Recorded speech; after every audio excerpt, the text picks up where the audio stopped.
Now we are in a 3.5 front war. China, Pakistan, Bangladesh. आप लड़ाई लड़िए, लेकिन nuclear लड़ने की आपको आवश्यकता नहीं, उसके बगैर ही हम तमाम कर देंगे। उसके पहले ही हम काम तमाम कर देंगे। प्रूफ दो, प्रूफ दो, प्रूफ दो। क्या करें? आपको बॉम्ब के ऊपर बिठा दें और हम बॉम्ब गिरा देंगे, आपको प्रूफ मिल जाएगा। Do you see in the future China, India and Russia joining hand? Of course they have already joined. क्या आप पीओके वापस ले सकते?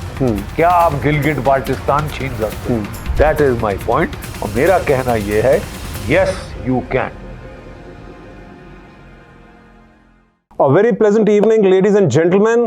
It's the honor and privilege that we have with us Major General Dr. G.D. Bakshi on the platform of Cook Speaks.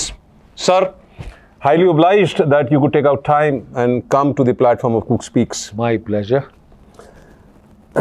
एक जो सलीका या एक तरीका होता है सर फौजियों का, आर्मी का, कहते हैं ना सर कि आदेश हो तो कार्रवाई चालू करें। तो सर अगर आदेश हो तो मैं कार्रवाई चालू करता हूं। और एक आपका स्लोगन सर मुझे बहुत अच्छा लगता है जी, जो आप हर वक्त बोलते हो कि एनिमी कंट्री तक ये स्लोगन जाना चाहिए। और आपने एक बार एक जिक्र किया था महफिल में कि मेरे बाल तो सफेद हैं, तुम काले बाल वालों में उतना दम है। तो मैं उससे शुरू करता हूं sir, so that this slogan, the two word slogan reaches to the enemy country. जय हिंद। जय हिंद। Yes sir. Sir we start with your much awaited book sir, which is a fiction, which is you have used information available on the public domain sir. The 5th India Pakistan War, Operation Sindoor. Open sources analysis. Open sources analysis. Tell us something about that book sir. Look, in the Navy, they have a term called hot wash-up.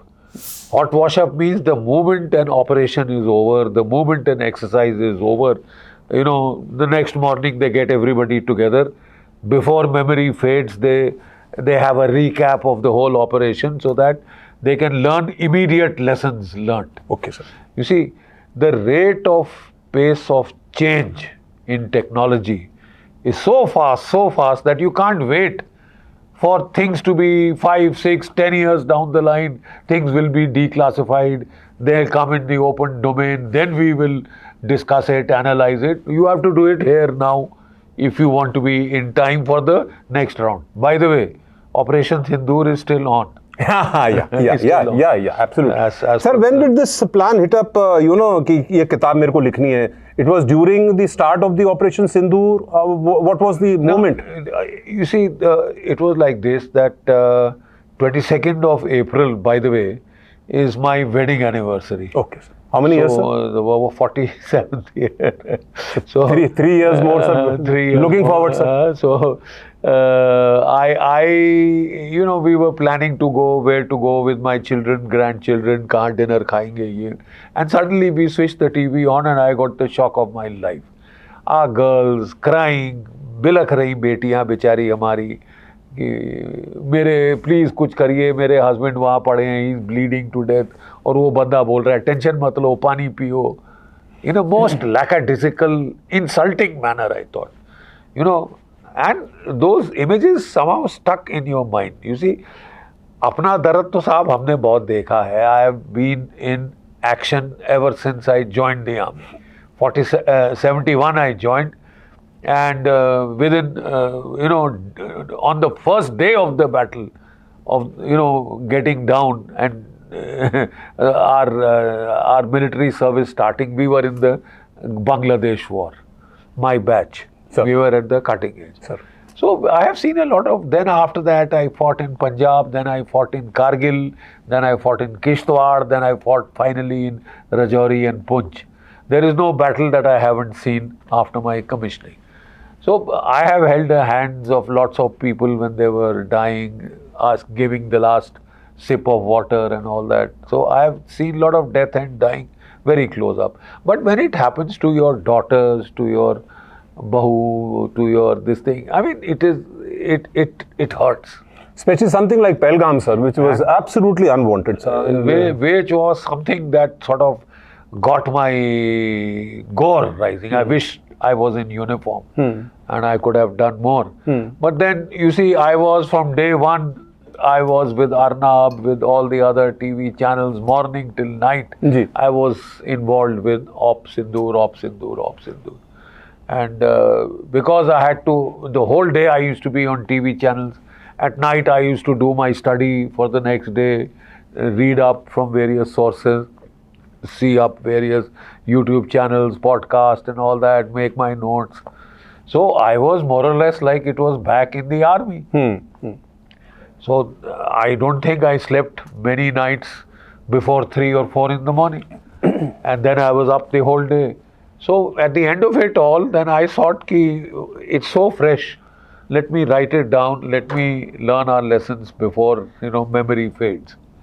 So while it was fresh in the mind, I decided to go Sir, for a hot wash up. Correct. Sir. It's a hypothetical, or rather, it's a fictional book which you have written. No. Sorry, it is totally non-fictional. It is absolute reality. Okay. As we saw it unfold before our eyes. Okay. And you see, the problem is, or the good aspect is, that I have been involved with limited wars. Correct, sir. This was a limited war. Okay, right? sir. So I have been involved with limited wars from the word go. Sir. When I was not fighting them, I was helping to direct them. I have served 2 tenures in the Military Operations Directorate. I was there during Operation Pavan in Sri Lanka. I was there again during Operation Vijay. So I have worked under the Army Chief, Vice Chief himself to plan, direct those operations. What exactly have you reflected in this book, sir? So in this book, I have reflected a blow-by-blow account, and then I have tried to theorize on what is the way ahead. You see, देखिए मैं आपको समझाता हूँ. जी, बताइए. It's like this, that there is a conflict spectrum. At one edge is nuclear war, in the center is what is called conventional war, and then sub-conventional war or proxy war, terrorism, insurgency. That is the lower end of the spectrum. Sir. The problem in South Asia has been that since 1998, when Pakistan became a nuclear power, we became a nuclear power first and Pakistan followed suit, right? And from then, Pakistan has been under a kind of a feeling or a delusion that now we've got India where we want. We will provoke at the sub-conventional level. India will dare not go to the conventional level because we are both at par. At par. We are both, we have nuclear deterrence in place, right? So the simple thing is, they will not dare to go nuclear, though they are stronger than us. Yes. We have lost every war that we fought with them. They will have to grin and bear it. They have no option. So we can escalate the proxy war to any level that we like. And for a time they were correct. The Vajpayee government, they were, told by the Americans, how can 2 nuclear armed countries fight? हो ही नहीं सकता साहब. Unthinkable. And Jaswant Singh Saab and everybody, they said, no, we can't go to war. War is not an option. You see? So when Kargil happened, they did not cross the line of control. Exactly. They said, नहीं हम अपनी side ही लड़ेंगे. Because there was a reason for it. अपनी side पे लड़ेंगे कि उन्होंने कहा अगर हमने attack across किया, मैक्सिमम दुनिया हमको 7 दिन या 10 दिन लड़ने देगी, या उससे भी पहले वो नहीं न्यूक्लियर वॉर हो जाएगी, सीज फायर करा देगी. और ये जो पहाड़ियां जो खाली करानी है, 3 से 4 महीने लगेंगे. So it is better that we fight on our own side, get them out first, and if we can't get them out the frontal way, then we will go on the other side. Have you given some solutions for in your book? Yes. For the future wars? बिल्कुल. That is precisely what my book is about. Correct. Because वो जो हो गया सो हो गया. You learn आगे क्या करना चाहिए? What next? Correct. Exactly. You see, the thing is what next. Correct. उसमें मैं आपको बताना चाहता हूँ कि India is at a very critical juncture. Right now? 1971 के पहले, we were in a very dangerous scenario. We are now back there and worse. So far, we were fighting a 2.5 front war, right? 2.5 front war. There was China to the north, Pakistan to the west, and we had the internal security front inside India, Maoists, communists, J&K terrorists, Punjab terrorists, etc. So it was called a 2.5 front war. Now, the entire restructuring of subcontinental security that we had done with 71 is undone. Okay. Bangladesh. Now we are in a 3.5 front war. ठीक है साहब, China, Pakistan, Bangladesh. But sir, Bangladesh don't you feel is controlled by or helped by China? नहीं, China हो कुछ हो, वो है तो दुश्मन खेमे में. हाँ बिल्कुल बिल्कुल. हमने उसको आजाद कराया था साहब. वहां पे जमायते इस्लामी का बोलता चट्टा बट्टा था वहां पे. वो हमने उनको खत्म किया, पाकिस्तान के 2 टुकड़े किए मात्र in 13 days. You know, we had created a new nation state with the force of arms. Exactly. And India had emerged as the predominant power in South Asia.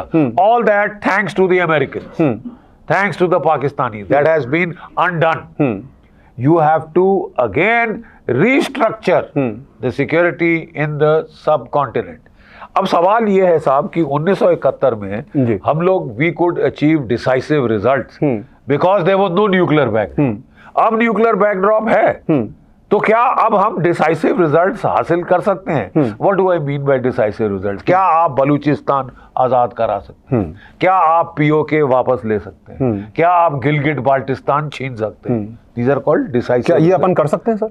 हाँ, दैट इज माई पॉइंट. और मेरा कहना ये है, yes you can. If where there is a will there is a way. जहां चाह वहां राह. हिम्मते मर्द मददे खुदा. सर ये अगर अपन करेंगे, जैसे अभी आपने 2 मिनट पहले जिक्र किया, क्या इसमें अपने को वर्ल्ड प्रेशर नहीं मिलेगा? बहुत कुछ मिलेगा आपको. 71 में भी वर्ल्ड प्रेशर मिला था. अमेरिका ने अपनी 7th फ्लीट भेज दी थी. चीन ऊपर आंखें दिखा रहा था. लेकिन क्या वो बांग्लादेश का इजाद रोक सके? सर वो वक्त अलग था ना. अभी न्यूक्लियर आप खुद बता रहे हैं न्यूक्लियर आ गया, तो क्या so now you I am very glad you asked this question. Now we come to the point, क्या ऑपरेशन सिंदूर ने हमें एक रास्ता दिखाया? क्या ऑपरेशन सिंदूर ने हमें ये दर्शाया है कि to help with the nuclear backdrop we can tackle that and still achieve total result? देखिए क्या किया हमने 2025 में. जी. हमने क्या किया? हमने पहले तो उनके 9 टेररिस्ट कैंप उड़ा दिए, वो सब जानते हैं. उसके बाद पाकिस्तान ने हिट बैक किया ड्रोन्स के साथ, जहाज़ों से ट्राई किया, परखच्चे उड़ गए हमारे S-400 से. जी. ठीक है. फिर हमने पलटवार किया 10 मई को. 12 एयर बेसिस में से 11 एयर बेसिस निस्तनाभूत कर दिए. खासकर जो आपका एयरबेस था नूर खान, जो command and control underground bunker था, जहां अमेरिकन ने $500 मिलियन लगा के वो फैसिलिटी बनाई थी जनरल इलेक्ट्रिक कंपनी ने, जहां पे सुपर कंप्यूटर्स थे, जहां पे आपके सैटेलाइट कम्युनिकेशंस थे, और उससे वो पूरी एयर वॉर कंट्रोल कर रहे थे. उसमें साहब एक 5 मीटर की चद्दर थी, सीमेंट, कंक्रीट, लोहे और उसकी, मतलब डायरेक्ट न्यूक्लियर हिट भी उसे बर्बाद नहीं कर सकती. बाप रे बाप. लेकिन उसमें एक एयर कंडीशनिंग की वेंट थी. ठीक है. 45 सेंटीमीटर बाई 45 सेंटीमीटर इतना. ठीक है. वो हमारे नेविक सैटेलाइट्स ने पिकअप कर ली. और हमारे ब्रह्मोस क्रूज मिसाइल ने 400 किलोमीटर दूर से उसमें घुस के अंदर जाके फटी. क्या बात है. ठीक है साहब.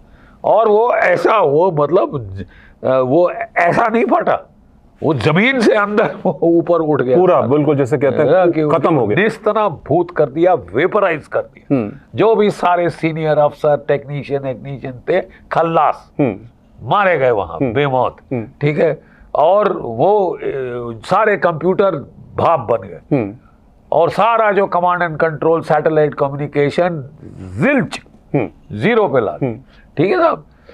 उसके बाद तो उनकी एयरफोर्स उड़ नहीं सकी, और हम जहां चाह जाते मार कर सकते थे. फिर हमने कहाँ हिट किया साहब? उनकी जो 4 एयरफील्ड्स थी, जहां से उनके F-16 fighter bombers, J-17 Mirage fighter bomber, जो कि न्यूक्लियर बॉम्ब उड़ा सकते हैं, वो उड़ सकते थे. हमने एयरफील्ड को क्रेटर कर दिया. 80-80 फुट के खड्डे बना दिए. सरगोदा में, रहीम यार खान में, सुकूर में, जकोबाबाद में, जहां भी इनके ये फाइटर बॉम्बर्स थे, वो 80-80 फुट के खड्डे. रहीम यार खान का जो खड्डा है अभी तक रिपेयर नहीं हुआ है, इतने महीनों के बाद. यानी ऐसा भीषण खड्डे किए वहां पे. फिर हमने क्या किया साहब? जो उनकी मिसाइल स्टोरेज साइट्स थी किराना हिल्स और आपके चगाई हिल्स, जी जी, उनके जहां न्यूक्लियर वॉरहेड स्टोर रखते हैं। देखिए पाकिस्तान न्यूक्लियर वॉरहेड अलग रखता है और मीन्स ऑफ डिलीवरी अलग, यानी कि मिसाइल और फाइटर बॉम्ब, दो मीन्स ऑफ डिलीवरी है। जी, अब उसके पास ट्रायड नहीं जैसे हमारे पास है। हमारे पास सबमरीन्स भी हैं जो पानी के नीचे रहती हैं, किसी को नहीं मालूम किधर है, ठीक है। तो उसके पास केवल दो डिलीवरी मीन्स हैं, एक थे फाइटर बॉम्बर। क्या किया फाइटर बॉम्बर्स को? पर कच्चे उड़ा दिए। एयरफील्ड से टेक ऑफ ही नहीं कर सकता, ना रहेगा बांस ना बजेगी बांसुरी, ठीक है साहब। और फिर हमने क्या किया कि जहां उसके न्यूक्लियर वॉरहेड्स थे, किराना हिल्स, चगाई हिल्स, उसकी एंट्रेंस पे बॉम्ब किया। आप बोलेंगे एंट्रेंस पे बॉम्ब करने से क्या फायदा? अरे साहब उनके स्टील के डोर्स हैं, स्टील के डोर को खोलने के लिए इलेक्ट्रिक मोटर चाहिए।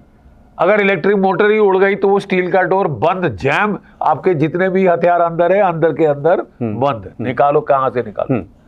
तो ना वॉरहेड निकल सकते हैं, ना आपके मीन्स ऑफ डिलीवरी उनको कैरी कर सकते हैं। तो क्या what nuclear war? Caught them around with a web, totally खत्म। एयर से भी पकड़ लिया, ग्राउंड से भी पकड़ लिया और आप अब न्यूक्लियर इस्तेमाल नहीं कर सकते। सर आगे तो मतलब दिमाग की बत्ती जगती है। अगर हम ये सिंदूर के 90 घंटों में कर सकते थे तो अगली लड़ाई में हम पहले क्यों ना ये खत्म करें न्यूक्लियर, करेक्ट, और उसके बाद जो मर्जी करना है करो। पूरी इक्वेशन चेंज हो गई ना साहब। करेक्ट करेक्ट करेक्ट, और आप फिर 71 हासिल कर सकते हो, ये मेरा कहना। बहुत बढ़िया sir. That means what you are projecting sir is कि आप लड़ाई लड़िए लेकिन न्यूक्लियर लड़ने की आपको आवश्यकता नहीं, उसके बगैर ही हम तमाम कर देंगे। उसके पहले ही हम काम तमाम कर देंगे। जो गीदड़ भभकी दे रहा है कि मैं न्यूक कर दूंगा, न्यूक कर दूंगा, प्रधानमंत्री जी ने बोला है तुम ये सिरसवा नहीं कर सकते। और हम नहीं, बिल्कुल बाज आएंगे अब इससे, ना डरेंगे ना हम अड़ेंगे। नहीं बिल्कुल सर, आपने चढ़ जाएंगे। बहुत अच्छा एक्सप्लेन किया सर। लेकिन मेरे को एक चीज बताइए सर कि इस इतनी बुरी तरह पिटा पाकिस्तान, फिर उसके एक शख्स को आपने फील्ड मार्शल बना दिया। क्या कभी हारे हुए इंसान या हारी हुई जनता एक आदमी को फील्ड मार्शल बनाती है? उसको तो एक एलिवेशन दे दिया और ये प्रोजेक्ट कर दिया कि हमने साहब भारत के साथ बहुत अच्छा युद्ध किया। देखिए साहब, ये जो मुल्ला आसिम मुनीर है, ये तो एक कार्टून नेटवर्क से भी बदतर इंसान है, ठीक है साहब। लड़ाई लड़ी किसने लड़ी है इस युद्ध में, सिंदूर में? पाकिस्तान की एयरफोर्स। दूसरी बात है कि वो पिट गई, उसके धज्जियां उड़ा दी गई, वो दूसरी बात है। लेकिन कम से कम लड़ी तो। पाकिस्तान की फौज ने क्या किया? सिरसवा नहीं किया। और आसिम मुनीर ने क्या किया? वो जिस दिन से ऑपरेशन सिंदूर हुआ था वो मरियम बंकर में जाके घुस गया और शक्ल नहीं निकाली चूहे जैसे। तो अपनी फैमिली को भेज दिया, कहां उठा के? America, United states of America की। भाई कौन सा आर्मी चीफ आपने सुना है कि जो लड़ाई के टाइम अपनी फैमिली भेज दे? मतलब तुमको इतना विश्वास नहीं है कि तुम बचोगे, तुम जियोगे, तुम अपनी फैमिली भगा दी पहले, ठीक है साहब। तो कहने का मतलब ये है कि आसिम मुनीर ये फील्ड मार्शल नहीं है, ये फील्ड मार्शल। मुझे तो हैरानगी ये होती है जब एक वॉर हार गए हो और आपने जैसे जिक्र किया। बट मैं बता रहा हूं कि ये मजाक यहाँ खत्म नहीं होता। उससे भी अच्छा है, एक तो इसने दुम मरोड़ी शहबाज शरीफ की मेरे को फील्ड मार्शल बनाओ, क्योंकि जो air chief marshal Babar Sidhu है पाकिस्तान एयरफोर्स का, वो इससे सीनियर था। ओके, तो कहता मैं इससे सीनियर होना चाहता हूं, तो मेरे को फील्ड मार्शल बना दो। तो ये ऑटोमेटिकली मेरे से डाउन हो जाएगा। और फील्ड मार्शल नेवर रिटायर। कोई भी पाकिस्तानी आर्मी चीफ बनता है तो वो सोचता है कि बस अब तो मैं I am God's gift to mankind, कि मेरे बगैर तो काम चल ही नहीं सकता पाकिस्तान का। 10 साल 20 साल के पहले तो मैं सांस नहीं लूंगा, वर्दी नहीं उतारूंगा, ठीक है साहब। इसने अपनी धूम मरोड़ी सरकार की कि मेरे को हिलाले जुर्रत। अब हिलाले जुर्रत क्या है आप जानते हैं? किसके बराबर है? हिलाले जुर्रत बराबर है महावीर चक्र के। ओके, इसने अपने आप को हिलाले जुर्रत दिलवाया है army chief. I mean what a bloody joke. Mahavir चक्र हमारी फौज में देते हैं लेफ्टिनेंट, कैप्टन, मेजर, कर्नल जी, जो कि ग्राउंड पे लड़ते हैं। Last man last round fight करता है, असली लड़ाई लड़ता है, उसको दिया जाता है। एक आर्मी चीफ जो रावलपिंडी में बैठा, रावलपिंडी में भी मरियम बंकर में घुसा हुआ, उसको आपने उठा के ये गैलेंट्री अवार्ड। क्या गैलेंट्री दिखाई है तेने? मैं यही तो आपसे पूछ रहा हूँ सर, दिखाई क्या है? क्या तुमने सिरस्वा नहीं किया है, लेकिन अपने आप को फतवा दिए जा रहे, इनकी देखो इतनी चेस्ट मेडलों से भरी होती है, लड़ाई कौन सी लड़ी, और जो लड़ाई लड़ी है उसमें पिट गए। आपने अभी बताया साहब अपन ने इतना अच्छा वॉर किया सिंदूर में, आपकी स्टडी इतनी इन डेप्थ रही सर, फिर ये जो अपने कुछ segments of society in India, मैं इंडिया पे आ रहा हूँ, ये तो पाकिस्तान का आपने बिल्कुल सही एक वो किया, इसमें 2-3 क्वेश्चंस जो मेरे जहन में थे कि मैं ज़रूर पूछूंगा सर से कभी मुलाकात होगी। तो अपना ये जो आवाम है, कुछ लोग आवाम की, मैं नाम क्या लूँ उनका, ये इस चीज़ को क्यों बोलते हैं, इसका प्रूफ दीजिए, इसका प्रूफ दीजिए। ये साहब देखिए, वही देखिए, एक परिपक्व प्रजातंत्र में, एक मैच्योर डेमोक्रेसी में गवर्नमेंट होती है ऑपोजिशन। बिल्कुल। ऑपोजिशन का काम होता है अपोज करना, ये खसूसियत है डेमोक्रेसी की, तभी लोग सही रहते हैं, कोई ओवरडू नहीं होता डेमोक्रेसी के अंदर। It's sort of a check, you feel it's a check and balance. Okay. लेकिन जब दो देश आपस में लड़ रहे होते हैं, आप सब एक विदेशी ताकत से लड़ रहे हो, then you sink your differences, एकजुट हो जाते हैं। आप एकजुट हो जाते हैं, आप इकट्ठे होकर एक बाहरी दुश्मन से लड़ते हैं। हमने डेमोक्रेसी में ऑपोजिशन का एक नया रोल देखा है कि जाके दुश्मन से मिल जाओ, जो वो कह रहा है वो नैरेटिव चलाओ, उसका माउथपीस बन जाओ, प्रूफ दो। क्या करें, आपको बॉम्ब के ऊपर बिठा दें और हम बॉम्ब गिरा देंगे, आपको प्रूफ मिल जाएगा। That's what I am asking sir, क्या इसमें ये जो इनका तो ये बहुत गलत बात है ना साहब। You can't do this, you can't promote the enemy's narrative. आजकल इंफॉर्मेशन वॉरफेयर होता है, it is a battle of narratives. आप लड़ाई जीत भी जाएं, you cannot afford to lose the battle of the narrative. Correct. And you rightly said sir कि जब एक दुश्मन कॉमन होता है तो अपन कम से कम नेशन तो एकजुट रहे। तो शर्म आनी चाहिए ना साहब कि आपको, कि आप दुश्मन का नैरेटिव वहां पे कर रहे हैं। नहीं, आपने नहीं मारा। देखिए 2016 में हमने सर्जिकल स्ट्राइक की, जी ठीक है। सर्जिकल जो इनके terrorist training camp launch pad थे, वो कहाँ थे? घने जंगलों में। हमने वहां पे मारा, ना आबादी ना कोई मीडिया। तो फिर बात हो गई जंगल में मोर नाचा किसी ने ना देखा। इन्होंने बड़ा फायदा उठाया, बोले नहीं साहब कुछ नहीं किया। और हमारी ऑपोजिशन, अरे साहब हमारी फौज आपको बता रही है कि क्या क्या करके। Exactly sir, there is very, लेकिन देयर इज कोई शर्म होती है, कोई हया होती है कि तुम्हारा आर्मी चीफ बोल रहा है, वो झूठ बोलेगा, हमारे सिपाही वो तुमको झूठ बोलेंगे, तुम्हारे को मतलब उनका क्या लेना देना है? बिल्कुल। तो तुम भाड़ में जाओ। हमारी तरफ से हमको कोई, we are not obliged to give you any proof. But ये प्रूफ मांगे, प्रूफ दो। तो इस बार हमने क्या किया साहब जी? पिछली बार हमने गलती ये करी थी कि हमने ऐसी टारगेट चुनी थी जो कि टैक्टिकली अहमियत थी लेकिन दूर दराज के जी। तो इस बार हमने कहा ठीक है साहब, भावलपुर के ठीक बीचों बीच शहर के मरकज़े सुभान अल्लाह, हमने उसको जाके ठोक दिया, ईंट से ईंट बजा दी। लाहौर के बीच में मुरीद के लश्करे तैयबा, मरकज़े तैयबा, उसका हेडक्वार्टर जमीन दोज कर दिया, निस्तनाबूत कर दिया। सियालकोट में जाके इसका हिजबुल मुजाहिदीन का हेडक्वार्टर पर खच्चे उड़ा दिए। मतलब देख लो, पहले बोल रहे थे साहब आपने तो कौवे मारे, चिड़िया मारी, बोले गिन लो कौवे। उसके बाद आवाज थोड़ी कम हुई। नहीं बोला अपने कौवे गिन लो ना यार। है कितने कौवे मरे जाके गिनो, लाहौर में, सियालकोट में, भावलपुर में, जी शहरों के बीच, मुजफ्फराबाद में, ठीक है। One of the biggest examples, sir, is the terrorist camps which are near India are now shifting towards Afghanistan. They are shifting to Khyber Pakhtunkhwa. Khyber Pakhtunkhwa. They are going away from India.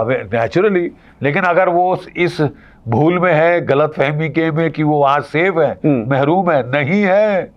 एक डर की वजह बता रहा हूँ, एक डर इतना नहीं, मैं बता रहा हूँ कि हमारे जो S-400 मिसाइल्स हैं, हमारे जो ब्रह्मोस क्रूज मिसाइल है, कोई इंच नहीं है पाकिस्तान का जहाँ पे वो हिट नहीं कर सकते। हम तो अफगानिस्तान भी कवर कर सकते हैं पूरा। ये तो नॉलेज घर बैठे पाकिस्तान को भी तो नॉलेज होगी। लेकिन फिर भी ये अपनी तरफ से वो बोले ना, दूध का जला छाछ से डरता है, तो ये दूर जाने की पाकिस्तान इतना ऋणी है अभी चाइना से, है ना, इतने वेपन्स खरीद चुका, इतने हजारों करोड़ का उसके बाद कर्जा है, फिर अमेरिका से हाथ मिलाता है।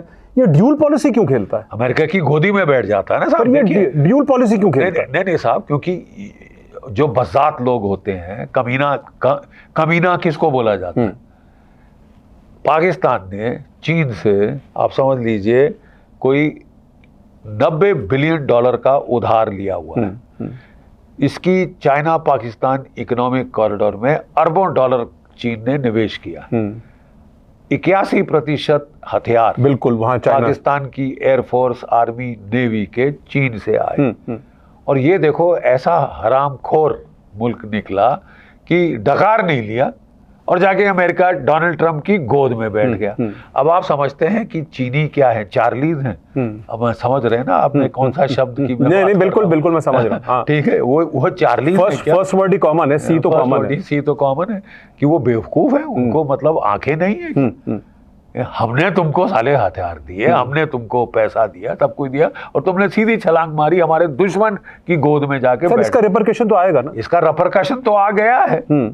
क्या रिपरकशन आया है? ये गए शंघाई अपने क्या कहते हैं ये तियानजिन उस SCO कॉन्फ्रेंस के लिए। जी जी। इनको बटलर जैसे हाथ जोड़ के खड़ा था ऐसे। और चीन ने ऐसा रॉयल स्नब मारा, ऐसा रॉयल स्नब मारा, और चीन ने बोल दिया है अब तुम अपने पैसे कर लो, ये चाइना पाकिस्तान इकोनॉमिक कॉरिडोर जितना कर दिया हमने कर दिया, आगे से तुम जाओ भाड़ में। ठीक है, ये होता है दोगलेपन का नतीजा। नतीजा। सर एक चीज बताइए, with your experience, do you see in the future China, India and Russia joining hands? Of course they have already joined. Tianjin में हुआ क्या? हाँ भाई हमने देखा कि अमेरिका हमारे बेवजह सिर पे चढ़े जा रहा है। फिर अमेरिका अपन से आइसोलेट हो जाएगा सर? तो अमेरिका हो गया, हमने अमेरिका को सबक सिखा दिया कि साहब ये मत सोचो कि हम आपके तलवे चाटने वहां पहुंच जाएंगे जैसे पाकिस्तान जाता है। वो वेश्या मुल्क है तो एक्सपेक्ट मत करो इस टाइप का। You rate this 3 countries becoming a very very super power ना? नहीं बिल्कुल, बिकॉज दिस इज, ये समीकरण आपने दिखा दिया है कि if you don't behave sir, हम तो आपको दोस्त की तरह ट्रीट कर रहे थे। मोस्ट क्या कहते हैं defining partnership of the 21st century American बोल रहे थे। बोल आप ये रहे हो साहब, कतनी कुछ करनी कुछ। 50% टैरिफ लगाया, सबसे ज्यादा टैरिफ दुनिया में भारत पे लगाया, पाकिस्तान को अपना चहेता बना लिया है। बट जब भी यारी याराना दोस्ताना हो रहा है, क्या खूब याराना है। अरे हद है साहब, आपको बड़ा अच्छा एलाई मिल गया भारत की जगह है, जो कि चीन, रशिया भारत को आड़े हाथ ले लेगा। ये फटीचर मुल्क 2 रोज की रोटी नहीं खिला सकता अपने लोगों को। बिल्कुल। ठीक है साहब, और ये आड़े हाथ लेगा। आपको मुबारक को ऐसा एलाई आप ही रखिए, आप रखिए अपने पास जेब में। सर डोनाल्ड ट्रंप की अगर बात करें on the defence front, on the defence front, तो डोनाल्ड ट्रंप कहता है मैंने 7 वॉर्स में मीडिएट करके मैंने 7 वॉर्स बंद करा है, मुझे नोबेल प्राइज मिलना चाहिए। ये क्या है? What is this? साहब अब देखिए, as the president of America, छोटा बच्चा 5 साल का बोलने चाहिए मुझे लॉलीपॉप चाहिए। तो ये तो समझ ही नहीं आता। कहता मैंने 7 लेकिन आप डोनाल्ड ट्रंप को बोले साहब मुझे लॉलीपॉप चाहिए, तो आपको साहब इससे ज्यादा क्या रैंक मिल सकती है आपको। लेकिन इन्होंने तो माइंड सेट कर लिया है कि साहब मैं तो नोबेल पीस प्राइज लेके हासिल करके ही रहूंगा। तो नोबेल पीस प्राइज मेरी तरफ से इनको मिलना चाहिए। क्यों मिलना चाहिए? इन्होंने भारत और चीन की दोस्ती करा दी, उसके लिए फ्रेंडशिप, पीस, बिल्कुल। क्या बात है, इसके लिए उनको नोबेल प्राइज मिलना। अच्छा, coming to some internals, you beautifully explained so far sir. Just a few questions internally. जब ये जस्ट अबाउट टू सर, जब सिंदूर का हुआ था सर, तो अपना एक बहुत ही प्रोमिनेंट लेडी है जो राज्यसभा की मेंबर हैं, और मैंने वो सुना, लाइव सुना उनका, कि ये क्या नाम रख दिया सरकार ने, ऑपरेशन सिंदूर। क्या सिंदूर रख दिया, कितने लोगों, कितनी लेडीज का सिंदूर मिट गया। क्या है शादी? I mean, is it something subjective which can be spoken and taken lightly without any action against a comment like this? Sad comment, sir. नहीं साहब, ये तो फिर भी थोड़ा कम दर्जे हरारत का कमेंट है। इससे भी बदतमीज कमेंट्स हमने सुने हुए हैं। अभी कल परसों बोले हैं सैम पित्रोदा कि मेरी तो I feel very comfortable in Pakistan, हमारा जेनेटिक मैचिंग है, मैं नहीं लड़ना चाहता पाकिस्तान से। तो साहब आप जाइए पाकिस्तान में सेटल हो जाइए। सर जब शहीदों की बात आती है जिन्होंने जान दी अपने देश के लिए, तब ये कमेंट नहीं आने चाहिए। ये मेरा सोच है। तब ये कमेंट नहीं आने चाहिए, तब क्रिकेट मैच नहीं खेलना चाहिए। I am coming to that point. I have watched that interview of yours with Arnab, you and Atul Wasan sitting, and Atul Wasan saying, if I am not mistaken and my memory serves right, कि अगर match नहीं खेले तो क्या front पे जाएं? Front पे जाएं तो आप बैठे थे उसमें। आप बैठे थे, तो ऐसे क्रिकेटर के लिए क्या जवाब देंगे आप? नहीं साहब, अब if you have become so insensitive, so shameless, आपको पैसे के आगे कुछ दिखता नहीं कि मेरे को पैसा आना चाहिए, बाकी जाए भाड़ में। क्या आप जानते हैं कि कई घरों में 27 घरों में दिवाली नहीं मनेगी। 27 तो वो हैं, 5 हमारे शहीद हुए ऑपरेशन सिंदूर के अंदर जवान, कोई 40 भारतीय नागरिक मारे गए, उन घरों में दिवाली मनाई जाएगी? वहां तो अंधेरा होगा। ठीक है, and you are so insensitive कि नहीं साहब क्या फर्क पड़ता है, मर गए तो मर गए, वो भारतीय हैं, and bloody every drop of Indian blood is precious.